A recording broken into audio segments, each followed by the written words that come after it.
வாழ்க வளமுடன், வாழ்க வளமுடன். குரு வாழ்க, குருவே துணை. இன்றைக்கு ஒரு சின்ன எளிய கட்டுரை உங்களுக்கு கொடுக்க போகிறேன்.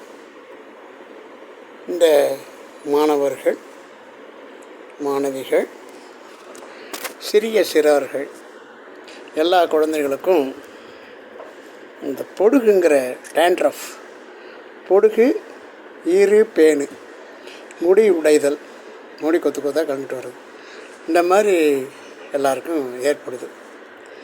இதை தடுக்கிறதுக்கு நிறைய மருத்துவங்கள் வந்துருச்சு. அவெல்லாம் போட்டு போட்டு அவனுக்கு விற்பனை ஆகிட்டே இருக்குது. அவனுக்கு நல்ல ஆயிடுச்சுன்னா அப்புறம் எதுக்கு அந்த மருந்து விற்கிறான்? தினசரி அதை விளம்பரம் காட்டிக்கிட்டு அந்த மருந்து விற்றுக்கிட்டே இருக்கிறானுங்க. அப்படின்னா என்னாச்சு? கேட்குறது இல்லைன்னு தெரிஞ்சுக்கணும். நம்ம விளம்பரங்களில் பார்க்கும்போது சில நேரத்தில் நம்ம ஏமாத்துறானுங்க நல்லா தெரிஞ்சுக்கணும்.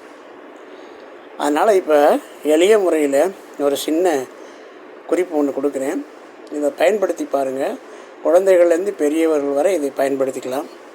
நல்ல வெள்ளை முள்ளங்கி முத்துனது வாங்கி லேசாக சோல் சீவிட்டு அதை மிக்சியில் விட்டு அரைக்கணும். நல்லா அரைச்சி அதை அப்படியே புழிஞ்சு எடுத்திங்கன்னா சாறு வரும். அந்த முள்ளங்கி சாறை தொட்டு தொட்டு பொடுகு உள்ள இடங்களில் தடவி விட்டுறணும்.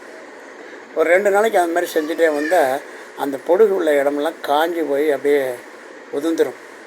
அப்புறம் 3 நாள் கழித்து மறுபடியும் அதே மாதிரி முள்ளங்கி வாங்கி, வெள்ளை முள்ளங்கி வாங்கி அரைச்சி அந்த சாறு எடுத்து மறுபடியும் தடவி விடணும். அப்படி தடவை ஒரு 2-3 தடவை நீங்கள் போட்டிங்கன்னா அது அழகாக அந்த டேண்ட்ரஃப் என்று சொல்லக்கூடிய பொடுகு எல்லாம் காலியாயிரும். அதுக்கு அடுத்தது பார்த்திங்கன்னா ஈறு, பேனெல்லாம் செத்து போயிடும்.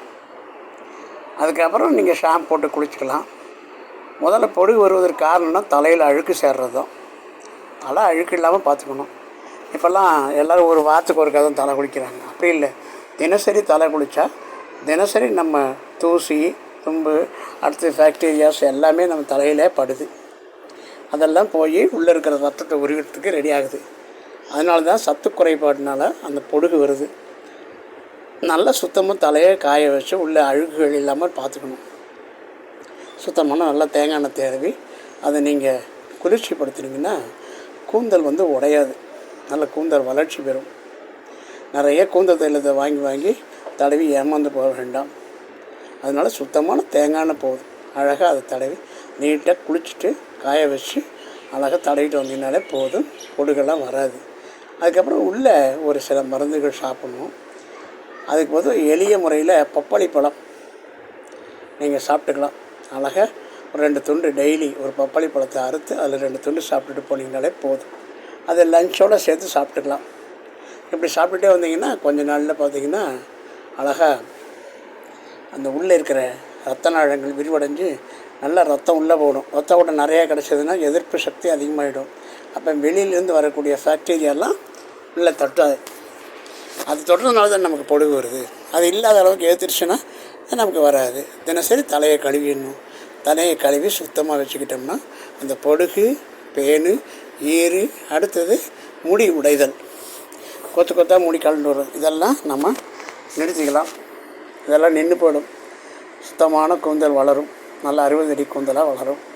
இந்த மாதிரி ஒரு வாரத்தில் 2 நாளைக்கு 3 நாளைக்கு செய்து பார்க்கலாம். வீட்டில் ஓய்வில் இருக்கிறவங்க தினசரி கூட செஞ்சுக்கலாம். அது ஒன்றும் சைடு எஃபெக்ட் பண்ணாது. அதனால் தாராளமாக அதை தடவிக்கலாம்.